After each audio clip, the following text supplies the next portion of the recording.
Hi guys, നമുക്ക് ഇന്നൊരു വറുത്തരച്ചൊരു chicken കറി വെക്കാം. അതിന് എന്തൊക്കെ വേണമെന്ന് നമുക്ക് പറയാം. നമ്മൾ ആദ്യമേ തന്നെ ഒന്ന് തേങ്ങ വറക്കാൻ പോവുക. അതിന് ഒരു ലേശ എണ്ണ ഒഴിക്കാം, കാരണം ഇതിനകത്ത് അടുക്കി പിടിക്കാതിരിക്കാൻ നമ്മളൊരു പാത്രം വെച്ച് ഇനി തേങ്ങ ഇടുക. തേങ്ങ ഇട്ട് പിന്നെ ഇതിനെന്തൊക്കെയാണെന്ന് പറയാം. വെളുത്തുള്ളി, ചുമന്നുള്ളി, ഇഞ്ചി, കറിവേപ്പില, മസാല, പെരുംജീരകം, കുരുമുളക് ഇടണം.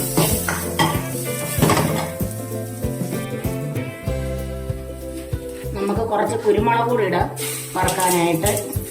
ഇത്രയിട്ട് നമുക്ക് വറക്കാം.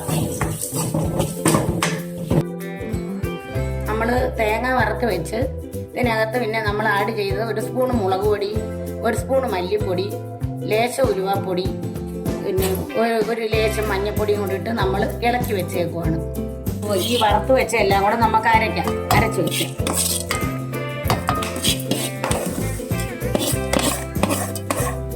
അതൊന്ന് പൊടിച്ചിട്ട് നമ്മളിതൊന്ന് പൊടിച്ച് ഇനി കുറച്ച് വെള്ളവും കൂടെ ആഡ് ചെയ്ത് നമുക്ക് അരയ്ക്കാം, നല്ലോണം അരയ്ക്കാം.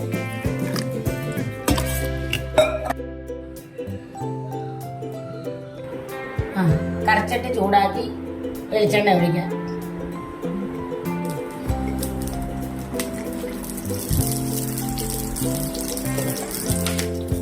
ഇനി നമുക്ക് കടുക് ഇടാം.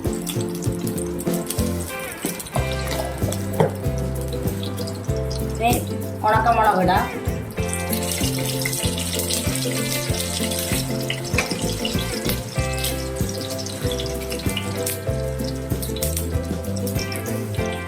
ഇത് കടുക് പൊട്ടി മുളകും മൂത്ത് ഇനി നമുക്ക് ഉള്ളി ഇടാം. ഇത് ഇട്ടിട്ട് ഇത് വെളുത്തുള്ളി ഇഞ്ചിയും കൂടെ ചവച്ചത്, പിന്നെ വെളുത്തുള്ളി അരിഞ്ഞത്, പിന്നെ പച്ചമുളക്, ഉള്ളി എല്ലാം വഴറ്റി നല്ലോണം മൂത്ത് വന്നിട്ടുണ്ട്. ഇനി നമുക്ക് തക്കാളിപ്പഴം ഇടാം. തക്കാളിപ്പഴം ഇട്ട് പിന്നെ കറിവേപ്പിലയും മല്ലിയിലയും.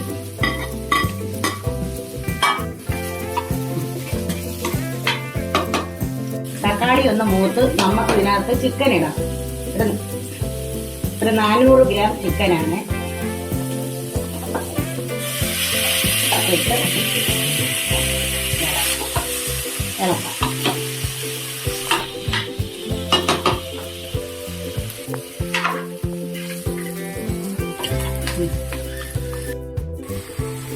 നമ്മൾ ഇതൊന്ന് ചിക്കനെ കൂടി ഇട്ട് ഒരു ചെറുതായിട്ടൊന്ന് വയന്ന് ഇനി നമുക്ക് പിന്നെ അരപ്പിടാം.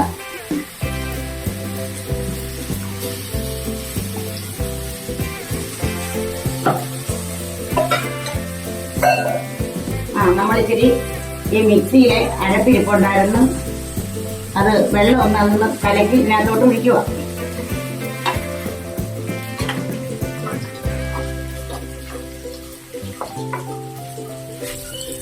ലേശം ഉപ്പൂടെ ഇടുവാണ്. ഉപ്പിട്ട് ഇത് വേവട്ടെ. അതിന് നമുക്ക് വെന്ത് വരട്ടെ. അടുപ്പേ വെച്ചത് എന്തുവായെന്ന് നോക്കാം. ഇത് വെന്ത് ഇത് പറ്റണം. ഇനി ഒന്ന് പറ്റണം. ഇനി ഒന്ന് അടച്ചു വെച്ചിട്ട് ചിക്കൻ കറി എല്ലാം റെഡിയായെന്ന് നോക്കാം. നമ്മുടെ ചിക്കൻ കറി എല്ലാം സെറ്റായി, എല്ലാം റെഡി ആയിട്ടുണ്ട്. ഈ ചിക്കൻ കറി എല്ലാവർക്കും ഇഷ്ടപ്പെട്ടെങ്കിൽ സബ്സ്ക്രൈബും ചെയ്ത് ലൈക്കും ചെയ്യണേ. എല്ലാവരും കാണണേ, എല്ലാവരും ഇത് ട്രൈ ചെയ്യണേ.